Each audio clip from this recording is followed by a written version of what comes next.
Welcome to Civil Defense Radio with your host, Preston Schleinkhofer. Civil defense equals resiliency equals survival. To be resilient, it takes preparation, organization, and training to meet the needs of whatever situation we may find ourselves in.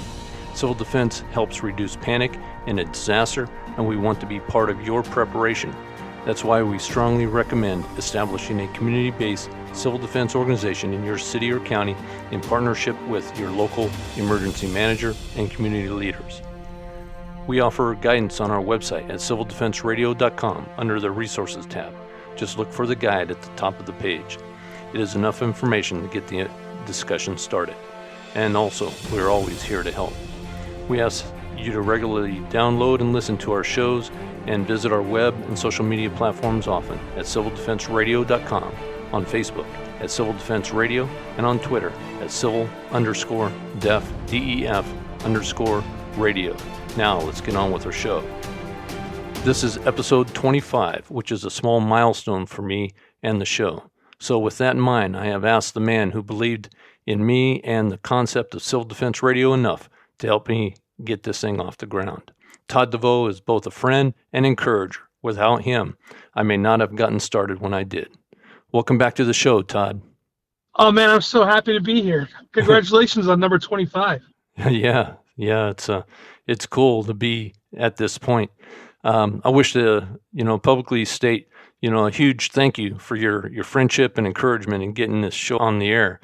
You helped me with the first few shows, and it was kind of nervous at the beginning, and after a while I got enough confidence to go solo and stepped out and ran with it. But it was kind of tough at the beginning.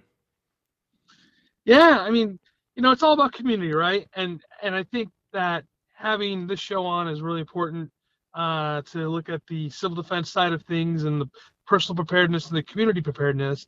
And I think that, I believed in the concept right there right away when you and I first spoke and what you wanted to do. And as somebody who believes in community, helping you get this thing launched, I think is the same thing. It's being there for each other in a time of need. And you're doing great with the show. I'm really proud of how you've turned the show and where it's at. And it's been exciting to see the growth and your personal growth, from being that nervous guy to doing great interviews.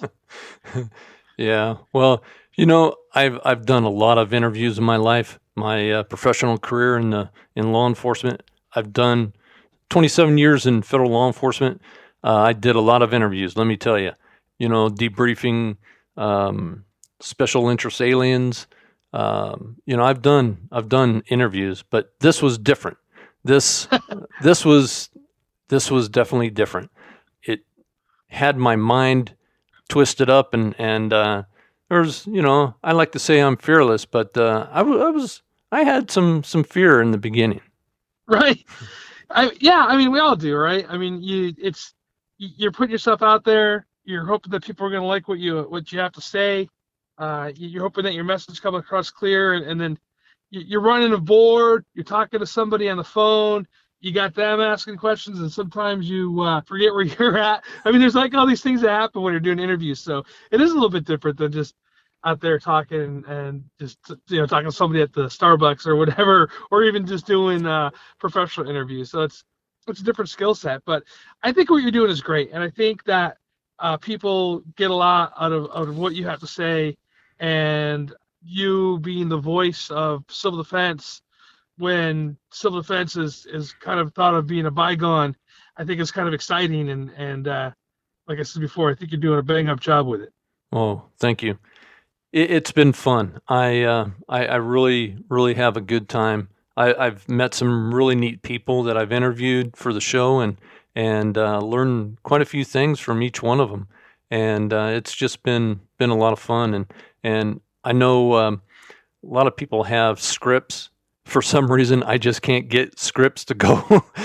So, I may have a couple of questions here and there, but for the most part, it's off the cuff. So, guys, my friends out there that are listening, this is just Preston being real. And, If it sounds goofy, it's because it just happened to be. I mean, I don't like doing scripts either, and I mean, I have a couple of questions that I kind of ask on a regular basis. When I do the show on Ian Weekly, and it is real. It's just like I tell people all the time. It's just a conversation, right? And we just happen to be talking about a topic that is important for people's lives, I suppose, or at least having them prepared for the big disaster. Yeah. And I think that's the part that's fun. There's so much to this too. The concept of civil defense. I've not even scratched the surface.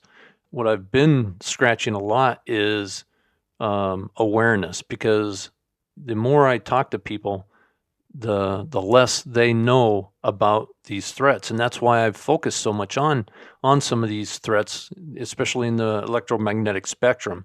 And the threats tab on my website is highlighting a lot of that. It confounds me on why there's so little knowledge of what could really take our country into the pit. Well, I mean, I think that people go on their day by day, and they're going, okay, I'm going to work, taking the kid to soccer practice, got to come home, do homework. I got to get everybody bathed, and then I got to wake up in the morning. I got to get ready to go to work, and make my coffee and rinse and repeat, right? Right. And that's the thing why I really believe in like talking about the all hazards, right? The cool thing about all hazard approach is it's either EMP or it's fire or it's earthquake or whatever, and so I think sometimes like we can get people, tuned up for being afraid of being ready or being overwhelmed. So I think like if you do it in the sense of going, hey, like specifically with civil defense, right, and self-sustainability, where you go, hey, you should have food prepared, you should have a garden going, you should have, or a community garden at a minimum, those things there that you're ready to go, because like if you lose a job or whatever, you're ready to go. And I think that's what I like about the idea of civil defense specifically, and what you're trying to do with your program, is get people prepared not just for one specific disaster, but for all of them, right? Yes, it's all hazards. Yeah.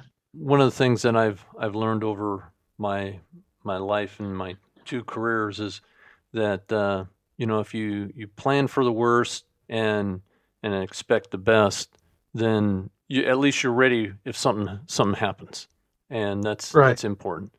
So I see the major threats. They are to some degree overwhelming if you've never considered them before, and Right. so they can overwhelm people and their ideas of getting ready for them. But it just takes working at being prepared. And I'm going to have some shows here in the near future that discuss a lot of that, how to get prepared. Certain things like food, and if you have a power outage that lasts for a week, what kind of things do you need to have available to eat, to cook food, for sanitation, for things like that. So we'll be discussing a lot of that here coming up. There's so much to cover, and I sometimes I go, okay, where do I want to go next? Right. Trying to run those teams. And that's always the hard part, right? Of like where do you want to go? Like specifically running your show, right? I mean, like who do you want to invite to be on your show? And I think like the other thing too is you have to vet people out a little bit too, because you don't want to bring somebody who's gonna discredit what you're doing. You know what I mean? So you have to be careful who you bring on the show, and then you want to make sure that they're bringing good information to the audience, right? Because at the end of the day, what you're doing is you're being the conduit for your audience to learn, and so I think I mean, like I said, you're doing a great job of bringing the right guests on and having the right conversation. Oh, thanks. I don't want to leave Brian out of the big thank you. For those friends out there, Brian is the behind the scenes genius who makes all my shows sound good. And so I want to thank Brian for doing what he does as well. And I know he does the same thing for you too. Yep, he does. Yeah, Yeah, Brian's a good guy. Brian's a good guy. And over at Sitch Radio, and the cool thing about being on a radio station such as Sitch Radio is that it's a network, right? I mean, Right. so there's my show, your show.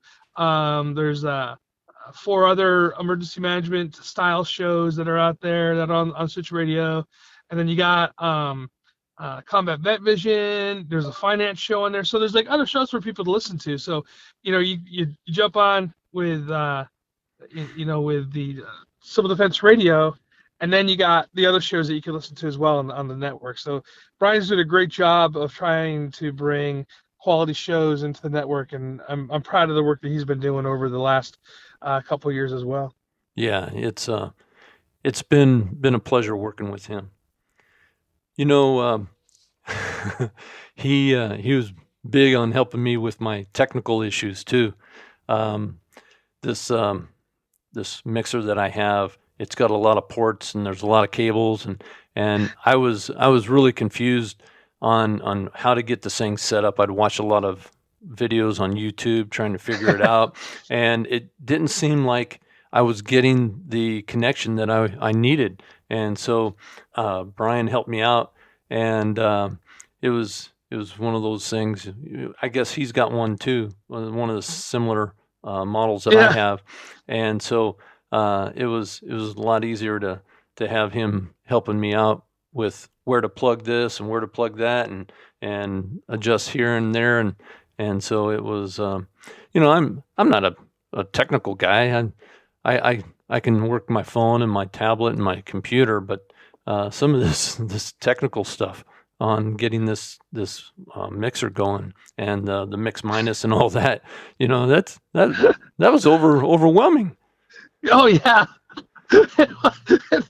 I had the same issues. So it's so funny because like I remember Brian talking to him. He's like, "I'm gonna kill both of you guys. You guys have to figure this out." It's like dude, the joke always is that go on to YouTube and you can find some 3-year-old who will walk you through your technical problems, right? Well, that's because they grew up with the stuff, Yeah. I've grown old with it. But yeah, I mean, it is so funny. It's like when people say, "Oh, what are your the most difficulties that you've had like starting doing your show?" I'm always like, yeah, it's just like these incremental changes that you have to do to make it sound better. And so let me ask you a question. What's that? Kind of reverse the role here. For me being the guest, now I'm going to be the host for a couple seconds. So what do you think your personal growths have been since you started the show? Well, as far as the interviews, I'm a lot more comfortable doing the interviews and just going with the flow. And I may have a couple questions that I'll have of the guests. I want to go back to Mil-Spec Mom. She was a lot of fun to talk with and get on air. And so I had some things that I didn't really. I kind of had a game plan in my head where I wanted to go, but it wasn't anything firm, and I just ran with it, and it turned out fantastic. It landed the way I wanted it to go in my head, just that it wasn't necessarily pre-planned that way, but just the way the conversation ended up going, it just flowed the way that I wanted it, and I think that was a lot of fun because of the person and the subject and the just the way it all came together, and that was one of my favorite shows. I think is Mil-Spec Mom because it just came together so well. My most frightful was episode 3 with the former CIA operative, spy escape and evasion. Oh yeah, that one I read his bio and all that stuff, and I'm thinking, man, I can't think of anything to ask. And you saved my bacon a couple times on that interview because it was like, I was sitting here with, twiddling my thumbs going, oh no, what am I going to ask? What can I ask? And I just drew a blank. And then you asked a couple really great questions, and things moved on. And I'm going, oh Right. man, I'm sure glad I had Todd here. That was a good interview. I actually enjoyed it. It was kind of fun to, Yeah, it he was an was. interesting It guy. was, but Yeah. it was kind of scary. Well, I mean that happened with me. Like I had Craig Fugate on my show. It was like one of my first shows Uh-huh. too. Like, and so I asked him a question, and I'm like, okay, I'm gonna have this guy on. I'm gonna have like a 45-minute show, and it's gonna be great conversation. And I asked him one of the first questions, and he goes, yes. Oh And I'm like, oh no. no. I was like, oh, Can you no. elaborate, sir?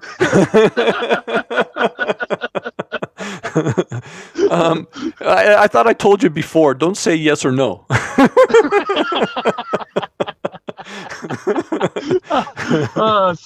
So yeah, but it gets to going, and then you get the conversation going. But I know for sure how that feels. Do you think you've learned? I mean, like just learned about things doing interviewing people, because that's what I feel I get out of the interviews when I do. I think I learn every time I talk to somebody new. Oh yeah, every time. Yeah, I've learned new things, new perspectives. Each person brings something to the table. It doesn't matter who it is. I had Pastor Gallups on the show a while back. He's the author of "Be Thou Prepared," which is a Christian perspective of preparedness. And he was a great guest, and he's such a pro at being interviewed. He's been on shows and TV and all kinds of things, and he was probably my easiest interview because he is just such a professional, and the information he gave us, I think, is very valuable, not just from a Christian perspective, but from just a human perspective. And so it was a lot of fun too. So what are your plans for the next 125 shows? I'll never catch up with you, brother, unless you stop today. But I don't know. Some of the things I want to do is I want to have more variety of guests on with different takes on preparedness. I want to get some preparedness professionals on too, like from FEMA and from the state. Not just, I live in Virginia, so I'm targeting Virginia Department of Emergency Management, but I'll have anybody on. Our second show was with Dale Rowley from Maine, and he was a great guest, and that was a lot of fun too. He brought a lot of information to the table, and I think anybody in the emergency management field who wants to have an EM's perspective on civil defense would do themselves well by going back and listening to our episode number 2. Right. Yeah. Guys, you've had some really good episodes, and I great guests, and like I said, and the cool part about it is to listen to you grow throughout this process, and to go from being, you could tell you're a little nervous on the radio, to being like today, just having a great conversation just about things, and I think that's awesome, and I'm really super stoked for you, and I can't wait to hear more of your shows. I mean, that's what it's all about, right? Yeah. It's sharing knowledge, and that's what our guests are for. I'm gonna try and do a few talking heads. I've got a couple concepts in mind that I want to bring. One of them is just talking about, people that have listened to from episode 1 to now will probably have a good idea of my background and everything, but I want to do an episode just for that, where I talk about the things that I went through and what brought me to the idea of civil defense. And so I want to put it all into one show, and that way, if somebody wants to, they can always go back and refer to that if they're wondering, down the road at show number 125, want to know, hey, what makes Preston tick? So I want to have some people from the National Weather Service and the Space Weather Prediction Center and various FEMA departments and CBRNE. I have a background in biological chemical defense with the Army National Guard, and I want to have some people on that have some background in chemical, biological, nuclear, and radiological information that they can share with us. And we can talk about threats, we can talk about procedures like decontamination, things like that. And so those are some of the things that I'd like to see in coming shows. That's awesome, man. Congratulations again on number 25. And man, it sounds like it's it's everybody out there who's listening. 25 might not sound like a lot or whatever, compared to others, but I mean, just to kind of put some perspective out there, the average podcast that's out there lasts about 7 episodes, right? So put that in perspective. So Preston, you made it past the magic number 13 a while ago. Yep. Now you're at that 25 mark, which is it's a milestone. Congratulations on that. I'd like to come back maybe on your 50th one. Yeah, we'll do the bloopers or something. I heard you did that on one of yours, right? I did. Oh my gosh, yeah, that was funny. Well, I hope Brian's saving them for me. Yeah. Oh man, I hope so too. Yeah.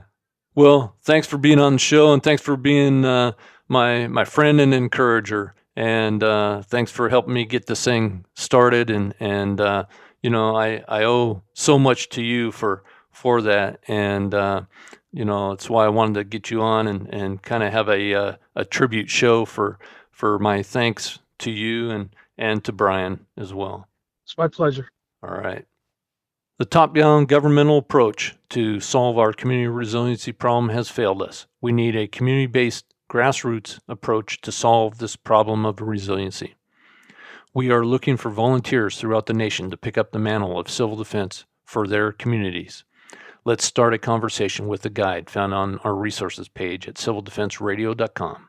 Be sure to check out our regular postings on Facebook at Civil Defense Radio and on Twitter at civil_DEF_radio, where we post information about the many threats we see to our safety and security as a nation. I wish to thank my guest, Todd DeVoe. Again, thanks for being on the show, and thanks for being my friend and encourager. And you, our friends out there listening, I really appreciate you listening to our show this week.